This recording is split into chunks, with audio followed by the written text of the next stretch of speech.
കഠിനമായ തലവേദന കാരണം ഇന്ന് ഒരുപാട് ആളുകൾ ബുദ്ധിമുട്ട് അനുഭവിക്കുന്നുണ്ട്.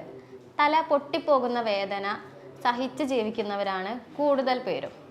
ഈ തലവേദന എന്ന് പറയുമ്പം പല കാരണങ്ങൾ കൊണ്ട് വരുന്നുണ്ട്. അതിൽ മൈഗ്രെയിൻ വരാം, സൈനുസൈറ്റിസ് കാരണം വരാം, പ്രഷർ കൂടിയിട്ട് ഹൈപ്പർ ടെൻഷൻ്റെ ഭാഗമായിട്ടുണ്ടാകുന്ന തലവേദനകളുണ്ട്, ഇൻഫെക്ഷൻ മെനിഞ്ചൈറ്റിസ് പോലുള്ള ഇൻഫെക്ഷൻസ് വന്നിട്ടുണ്ടാവാം, തലയ്ക്കകത്ത് എന്തെങ്കിലും ട്യൂമർ വന്നിട്ടുണ്ടാകുന്ന തലവേദനകൾ, അങ്ങനെ പല തരത്തിലുണ്ട്. എന്നാൽ ഇത് കൂടുതൽ പേരെ അലട്ടുന്ന ഒരു തലവേദനയാണ് മൈഗ്രെയിൻ തലവേദന എന്ന് പറയുന്നത്. അപ്പം എന്താണ് മൈഗ്രെയിൻ തലവേദന? ഈ മൈഗ്രെയിനും മറ്റ് തലവേദനകളും തമ്മിലുള്ള വ്യത്യാസങ്ങൾ എന്തൊക്കെയാണ്? ഇതിനെ നമുക്ക് എങ്ങനെ പരിഹരിക്കാൻ സാധിക്കും? വേദന സംഹാരികളില്ലാതെ ഇതിനെ നമുക്ക് എങ്ങനെ മാറ്റിയെടുക്കാൻ സാധിക്കും? എന്നിങ്ങനെയുള്ള കാര്യങ്ങളൊക്കെയാണ് ഇന്ന് പറയുന്നത്. ഞാൻ doctor Sreekala, senior consultant, doctor Basil homeo hospital, Pandikkad, Malappuram ജില്ല. മൈഗ്രെയിൻ എന്ന് പറഞ്ഞാൽ അതിന് പല കാരണങ്ങളുണ്ട്. പ്രധാനമായും അത് നമ്മുടെ തലയുടെ ഏതെങ്കിലും ഒരു ഭാഗത്തു നിന്ന് തുടങ്ങും. അതായത് ഇടത് ഭാഗമാവാം, അല്ലെങ്കിൽ വലത് ഭാഗമാവാം, അല്ലെങ്കിൽ രണ്ട് ഭാഗത്തു നിന്നും തുടങ്ങിയിട്ട് തല മൊത്തം വ്യാപിക്കും. അതുകൂടാതെ കണ്ണിൽ മങ്ങൽ വരാം, കാഴ്ച കുറയുന്നത് പോലെയൊക്കെ അനുഭവപ്പെടാം, അല്ലെങ്കിൽ ഒരു വസ്തു തന്നെ രണ്ട് എണ്ണമായിട്ട് തോന്നുന്നത് പോലെ അനുഭവപ്പെടാം, ഓക്കാനം, ഛർദി, ഭയങ്കരമായ ക്ഷീണം, തല പൊട്ടിപ്പോകുന്നത് പോലെയൊക്കെ അനുഭവപ്പെടുക, അങ്ങനെയുള്ള ബുദ്ധിമുട്ടുകളൊക്കെ അതിൻ്റെ കൂടെ ഉണ്ടാകാം. എന്നാൽ ചില ആളുകളിൽ ഈ തലവേദന വരുന്നതിന് മുന്നോടിയായി ഒരു ഓറ അനുഭവപ്പെടാം. അതായത് ഇവർക്ക് തലവേദന വരുന്നുണ്ട് എന്നുള്ളത് മുൻകൂട്ടി അറിയാൻ സാധിക്കും. അത് നിങ്ങളുടെ തലവേദന വരുന്നതിന് 1-2 മണിക്കൂർ മുന്നേ കണ്ണിന് ചുറ്റും അല്ലെങ്കിൽ തലയ്ക്ക് ചുറ്റും ഒരു വലയം ഒക്കെ അനുഭവപ്പെടുന്നത് പോലെ ഇവർക്ക് തോന്നും. ഇതിനെ നമ്മൾ ക്ലാസിക്കൽ മൈഗ്രെയിൻ എന്നാണ് പറയുന്നത്. എന്നാൽ ഈ ക്ലാസിക്കൽ മൈഗ്രെയിൻ വളരെ കുറച്ച് ആൾക്കാരിൽ മാത്രമേ കാണപ്പെടുന്നുള്ളൂ. അപ്പം ഇങ്ങനെ നമുക്ക് അറിയാൻ സാധിക്കുകയാണെന്നുണ്ടെങ്കിൽ നമുക്ക് പെട്ടെന്ന് തന്നെ അത് കൂടുതൽ സിവിയറിറ്റിയിലേക്ക് പോകുന്നതിന് മുന്നേ അതിനുള്ള പ്രിക്കോഷൻസ് എടുക്കാനും അതിനെ പ്രതിരോധിക്കാനും ട്രീറ്റ്മെൻറ്റൊക്കെ സ്റ്റാർട്ട് ചെയ്യാനും മരുന്നുകൾ കഴിക്കാനൊക്കെ നമുക്ക് പറ്റും. കൂടാതെ ചില മൈഗ്രെയിൻ രോഗികളിൽ ഇവർക്ക് തലവേദന വരുന്നതിന് 1-2 ദിവസം മുന്നേ തന്നെ ചില ലക്ഷണങ്ങൾ കാണിക്കാറുണ്ട്. അവർക്ക് എപ്പോഴും കോട്ടുവായ ഇടാൻ തോന്നുക, ഭയങ്കരമായിട്ടുള്ള ക്ഷീണം അനുഭവപ്പെടുക, മധുരം, എരിവ് അതിനോടൊക്കെ ഒരു പ്രത്യേക തരം ഒരു ക്രേവിങ് അല്ലെങ്കിൽ ഒരു ഇഷ്ടം കൂടി വരുന്നതായിട്ട് കാണുക, കൂടാതെ എപ്പോഴും മൂത്രമൊഴിക്കാൻ തോന്നുക, അങ്ങനെയുള്ള ലക്ഷണങ്ങൾ 1-2 ദിവസം മുന്നേ തന്നെ ചില ആളുകളിൽ കണ്ടുവരുന്നുണ്ട്. അപ്പോൾ ഈ മൈഗ്രെയിൻ തലവേദനയുടെ കുറച്ച് കാരണങ്ങൾ അല്ലെങ്കിൽ ട്രിഗറിങ് ആയിട്ടുള്ള കുറച്ച് ഫാക്ടേഴ്സ് ഉണ്ട്, പ്രകോപനങ്ങൾ. അതെന്തൊക്കെയാണെന്നുള്ളത് നോക്കാം. പ്രധാനമായും ഈ പ്രകോപനങ്ങൾ എന്തൊക്കെയാണെന്നുള്ളത് ഒരു മൈഗ്രെയിൻ രോഗി കണ്ടെത്തിയിരിക്കുക, എന്നിട്ട് അത് വരാതിരിക്കാൻ പരമാവധി ശ്രമിക്കുക എന്നുള്ളതാണ് അതിൽ ഇമ്പോർട്ടൻ്റ് ആയിട്ടുള്ളത്. പ്രധാനമായിട്ടുള്ള ഒരു കാരണം എന്ന് പറയുന്നത് ട്രിഗറിങ് ഫാക്ടറാണ് സ്ട്രെസ്സ്. ഈ സ്ട്രെസ് എന്ന് പറയുമ്പോൾ നമുക്ക് മെൻ്റലി ഉണ്ടാകുന്ന, മനസ്സിലുണ്ടാകുന്ന സ്ട്രെസ് ആവാം, നമ്മുടെ എക്സ്റ്റേണൽ എൻവിറോൺമെൻറ്റിൽ ഉണ്ടാകുന്ന സ്ട്രെസ് ആവാം, അത് ജോലീൻ്റെ ഭാഗമായിട്ടോ ഫാമിലിയിൽ നിന്നുണ്ടാകുന്ന സ്ട്രെസ്സ് അല്ലെങ്കിൽ ഫിനാൻഷ്യലി ഉണ്ടാകുന്ന സ്ട്രെസ്സ്, എന്താണെങ്കിലും അത് പ്രധാനപ്പെട്ട ഒരു കാരണമാണ്. അതുകൂടാതെ ഈ മൈഗ്രെയിൻ പാരമ്പര്യമായിട്ടും ഉണ്ടാകുന്നുണ്ട്. ഇപ്പോൾ നിങ്ങളുടെ വീട്ടിൽ നിങ്ങളുടെ അച്ഛനോ അമ്മയ്ക്കോ ഒക്കെ ഉണ്ടെങ്കിൽ നിങ്ങൾക്കും അത് വരാനുള്ള സാധ്യത വളരെ കൂടുതലാണ്. കൂടാതെ മറ്റൊരു കാരണമാണ് ഉറക്കക്കുറവ്. അതായത് ഉറക്കം കുറയുന്ന ആൾക്കാർ, അല്ലെങ്കിൽ ഇപ്പോൾ ഏതെങ്കിലും ഒരു ദിവസം കൂടുതൽ സമയം ഉറക്കം ഒഴിക്കേണ്ടിയൊക്കെ വന്നിട്ടുണ്ടെങ്കിൽ പിറ്റേ ദിവസം അവർക്ക് തലവേദന വരാൻ ചാൻസ് കൂടുതലായിട്ട് കാണുന്നുണ്ട്. കൂടാതെ ഭക്ഷണം കറക്റ്റ് സമയത്ത് കഴിക്കാൻ പറ്റിയിട്ടില്ലെങ്കിൽ, അല്ലെങ്കിൽ ഭക്ഷണം കറക്റ്റ് സമയത്ത് കഴിക്കാത്തവരാണ് എന്നുണ്ടെങ്കിലും അവരിലും കൂടുതൽ ചാൻസ് ഉണ്ട്. കൂടാതെ ചില ആളുകൾക്ക് യാത്ര ചെയ്യുന്നതിൻ്റെ ഭാഗമായിട്ട് ഇങ്ങനെ മൈഗ്രെയിൻ തലവേദന വരാം. അല്ലെങ്കിൽ യാത്ര ചെയ്യുന്ന സമയത്ത് ബുക്ക് വായിക്കുക, ഫോൺ നോക്കുകയൊക്കെ ചെയ്താൽ തലവേദന വരുന്നതിന് ചാൻസ് ഉണ്ട്. അതുകൂടാതെ ചില ആളുകൾക്ക് ഓവറായിട്ടുള്ള ഇമോഷണൽ ആയിട്ടുള്ള കാര്യങ്ങൾ അവരുടെ ലൈഫിൽ സംഭവിക്കും. അതായത് ഓവറായിട്ട് ഹാപ്പി ആവുക അല്ലെങ്കിൽ ഓവറായിട്ട് സങ്കടം വരുന്ന കണ്ടീഷൻസിലൊക്കെ ഇങ്ങനെ ഉണ്ടാവാം. കൂടാതെ ചിലതരം ഭക്ഷണങ്ങൾ, അതായത് കൂടുതൽ ഷുഗർ കണ്ടൻ്റ് ഉള്ള ഭക്ഷണങ്ങൾ, കെമിക്കൽസ് ഒക്കെ കൂടുതൽ കഴിക്കുന്ന സമയത്തും ഇങ്ങനെ കാണാറുണ്ട്. ചില ആളുകളിൽ ഈ മൈഗ്രെയിൻ വരാൻ അമിതമായിട്ടുള്ള എന്തെങ്കിലും സ്മെല്ല്, അതായത് പെർഫ്യൂംസിൻ്റെയോ ചന്ദനത്തിരിയുടെ ഒക്കെ മണം കാരണം വരാം, അല്ലെങ്കിൽ സൂര്യപ്രകാശം കൊണ്ടാൽ, വെയിൽ കൊണ്ടാൽ, അല്ലെങ്കിൽ അമിതമായിട്ട് വെട്ടം കണ്ണിലേക്കൊക്കെ പതിച്ചാൽ തലവേദന വരാനുള്ള ചാൻസ് ഉണ്ട്. ഇനി സ്ത്രീകളിലാണ് എന്നുണ്ടെങ്കിൽ ഈ മെൻസസ് ആവുന്നതിന് തൊട്ട് മുന്നേ അല്ലെങ്കിൽ മെൻസസ് ആകുന്ന ആ ഒരു ടൈമിലൊക്കെ മൈഗ്രെയിൻ വരാനുള്ള ചാൻസ് ഉണ്ട്.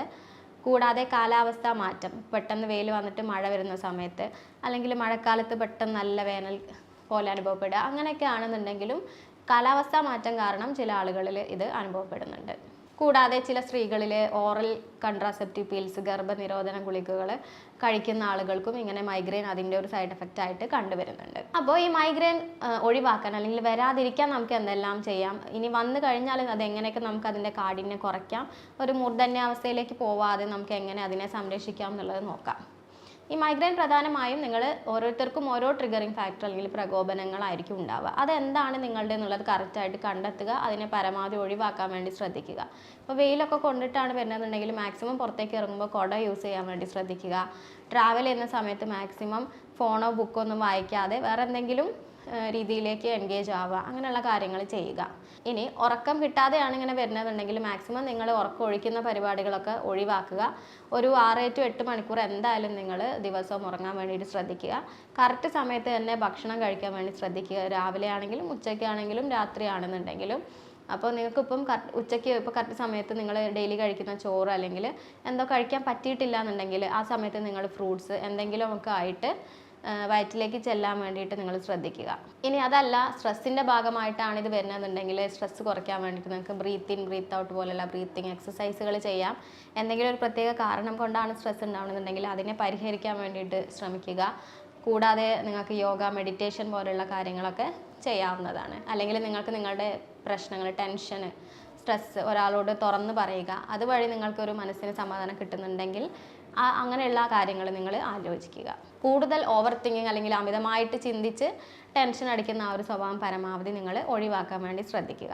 കൂടാതെ വെള്ളം കൂടി കുറഞ്ഞാലും ഇങ്ങനെ നമ്മുടെ ശരീരത്തിൽ ഡീഹൈഡ്രേഷനൊക്കെ വന്നിട്ട് തലവേദന വരാനുള്ള ചാൻസ് ഉണ്ട്. അതുകൊണ്ട് വെള്ളം നന്നായിട്ട് കുടിക്കുക. ഒരു 25 കിലോയ്ക്ക് 1 ലിറ്റർ എന്നുള്ള രീതിയിലാണ് വെള്ളം കുടിക്കേണ്ടത്. ഇപ്പോൾ നിങ്ങൾ 50 kg ഉണ്ടെങ്കിൽ 2 ലിറ്റർ വെള്ളം, ആ രീതിയിലാണ് നിങ്ങൾ വെള്ളം കുടിക്കേണ്ടത്. കൂടാതെ ഭക്ഷണത്തിലാണെന്നുണ്ടെങ്കിൽ കൂടുതൽ എരിവുള്ളതും കൂടുതൽ മധുരമുള്ള ബേക്കറി ഐറ്റംസ്, കൂടുതൽ ചോക്ലേറ്റ്സ് അങ്ങനെയുള്ളത് പരമാവധി മൈഗ്രെയിൻ രോഗികളൊന്ന് കുറയ്ക്കാൻ വേണ്ടിയിട്ട് ശ്രദ്ധിക്കുക. ഇനി നിങ്ങൾക്ക് മൈഗ്രെയിൻ വരുന്ന സമയത്ത് അത് കുറയ്ക്കാൻ വേണ്ടി എന്തൊക്കെ ചെയ്യാൻ പറ്റും എന്നുള്ളത് നോക്കാം. നിങ്ങൾ പ്രധാനമായും മൈഗ്രെയിൻ വരുന്ന സമയത്ത് തന്നെ നിങ്ങളൊരു അധികം വെട്ടമൊന്നുമില്ലാത്ത ഡാർക്ക് റൂമിൽ അധികം സൗണ്ടൊന്നും കേൾക്കാതെ ഇരിക്കാൻ വേണ്ടിയിട്ട് ശ്രദ്ധിക്കുക എന്നുള്ളതാണ്.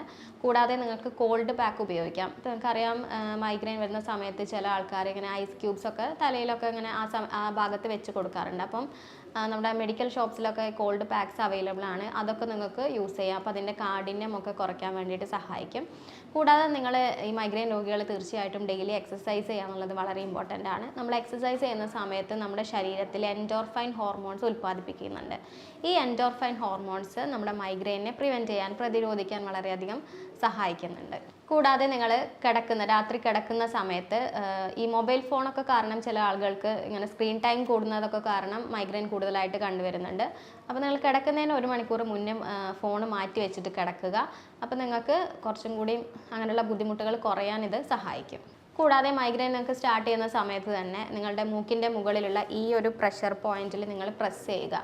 അപ്പോൾ അങ്ങനെ പ്രസ് ചെയ്യുമ്പം ആ മൈഗ്രെയിൻ്റെ കാഠിന്യം, തലവേദനേൻ്റെ കാഠിന്യം കുറയ്ക്കാനും അതിൻ്റെ ആ ഒരു തീവ്രത കുറയ്ക്കാനൊക്കെ അത് സഹായിക്കുന്നുണ്ട്. കൂടാതെ ഈ മൈഗ്രെയിൻ രോഗികൾ കഴിക്കേണ്ട കുറച്ച് ഭക്ഷണങ്ങളുണ്ട്. അതെന്തൊക്കെയാണെന്നുള്ളത് പറയാം.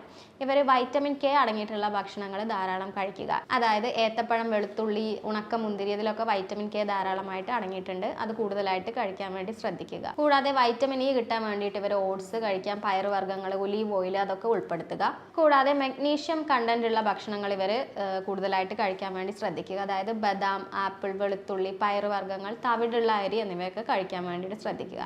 ഇവർ ഒഴിവാക്കേണ്ട കുറച്ച് ഭക്ഷണങ്ങളുണ്ട്. അതാണ് കൂടുതൽ എരിവുള്ളതും മധുരമുള്ളതുമായ ഭക്ഷണങ്ങൾ, ബേക്കറി ഐറ്റംസ് ഒക്കെ ഒഴിവാക്കുക. പിന്നെ കൂടുതൽ സാൾട്ട് അടങ്ങിയിട്ടുള്ള അച്ചാർ, ഉണക്കമീൻ അതൊക്കെ ഒഴിവാക്കാൻ വേണ്ടിയിട്ട് ശ്രദ്ധിക്കുക. കൂടാതെ നമ്മുടെ സ്റ്റിമുലൻസ് ആയിട്ടുള്ള കോഫി ഒഴിവാക്കുക. അതുപോലെ നമ്മുടെ ഫാസ്റ്റ് ഫുഡ്സ്, ഇൻസ്റ്റൻറ്റ് ഫുഡ്സ് ഒക്കെ ഒഴിവാക്കുക. കൂടാതെ നമ്മുടെ ബ്രാൻഡി, വൈൻ, റെഡ് വൈൻ അങ്ങനെയുള്ള കാര്യങ്ങളും നിങ്ങൾ പരമാവധി ഒഴിവാക്കാൻ വേണ്ടിയിട്ട് ശ്രദ്ധിക്കുക.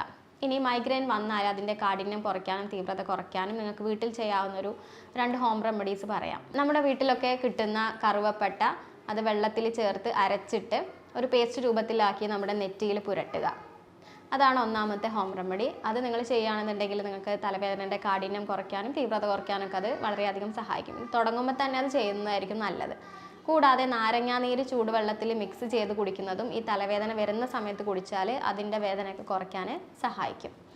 ഇനി ഇത്രയൊക്കെ ചെയ്തിട്ടും പല രോഗികളും ഒരുപാട് വർഷങ്ങളായിട്ട് ഈ തലവേദനയ്ക്ക് അല്ലെങ്കിൽ മൈഗ്രെയിനിന് പെയിൻ കില്ലേഴ്സോ വേദന സംഹാരികളോ കഴിക്കുക അല്ലെങ്കിൽ ഇഞ്ചക്ഷനൊക്കെ എടുത്ത് അതിനെക്കൊണ്ട് വളരെയധികം എന്തൊക്കെ കഴിച്ചാലും അത് മാറില്ല എന്നുള്ളൊരു സ്റ്റേജിൽ എത്തിയിരിക്കുന്നവരായിരിക്കും പലരും. അപ്പം അങ്ങനെയുള്ള തീർച്ചയായിട്ടും അതിന് അനുയോജ്യമായിട്ടുള്ള ട്രീറ്റ്മെൻറ്റുകൾ എടുക്കുക. അപ്പോൾ നമ്മൾ ഹോമിയോപ്പതിയിൽ എന്താണ് ചെയ്യുന്നതെന്ന് വെച്ചാൽ ആ ഒരു രോഗീൻ്റെ ഈ ഒരു തലവേദന എന്നുള്ള ഒരു ലക്ഷണം മാത്രമല്ല, അവരുടെ എല്ലാ ശാരീരികമായിട്ടുള്ളതും മാനസികവുമായിട്ടുള്ള എല്ലാ ലക്ഷണങ്ങളും പരിഗണിക്കും. അതിനുശേഷം ആർട്ടിഫിഷ്യൽ ഇൻ്റലിജൻസിൻ്റെയും യൂറോപ്യൻ നിർമ്മിത സോഫ്റ്റ്വെയറിൻ്റെയൊക്കെ സഹായത്തോടു കൂടി രോഗനിർണയം മരുന്ന് നിർണയം നടത്തി ജർമ്മൻ പൊട്ടൻസി മെഡിസിൻസ് ആണ് ചികിത്സയ്ക്കായിട്ട് ഉപയോഗിക്കുന്നത്. അതുകൊണ്ട് തന്നെ മറ്റ് പാർശ്വഫലങ്ങളോ ഒന്നും തന്നെ ഉണ്ടായിരിക്കുകയില്ല. അതുപോലെ ഏത് പ്രായക്കാർക്കും ഉപയോഗിക്കുകയും ചെയ്യാം. ആശുപത്രിയിൽ നേരിട്ട് വരാൻ ബുദ്ധിമുട്ടുള്ളവർക്ക് മരുന്നുകൾ വീട്ടിലെത്തിക്കുന്നതായിരിക്കും. ഒരു കോൺസ്റ്റിറ്റ്യൂഷണൽ ആയിട്ട് അല്ലെങ്കിൽ ഓരോ ഇൻഡിവിജ്വലിനുമാണ് മെഡിസിൻസ് കൊടുക്കുന്നത്. ഒരു മൈഗ്രെയിൻ രോഗിക്കുള്ള മെഡിസിൻ ആയിരിക്കില്ല മറ്റൊരു മൈഗ്രെയിൻ രോഗിക്ക് നൽകുന്നത്. അപ്പോൾ ഇതുമായി ബന്ധപ്പെട്ട് നിങ്ങൾക്ക് എന്തെങ്കിലും സംശയങ്ങളൊക്കെ ഉണ്ടെങ്കിൽ താഴെ ഞാൻ എൻ്റെ വാട്സപ്പ് നമ്പർ കൊടുക്കുന്നുണ്ട്, നിങ്ങൾക്ക് അതിൽ എന്നെ കോൺടാക്ട് ചെയ്യാവുന്നതാണ്. സ്നേഹത്തോടെ doctor Sreekala, senior consultant, doctor Basil Soumya hospital, Pandikkad, Malappuram ജില്ല.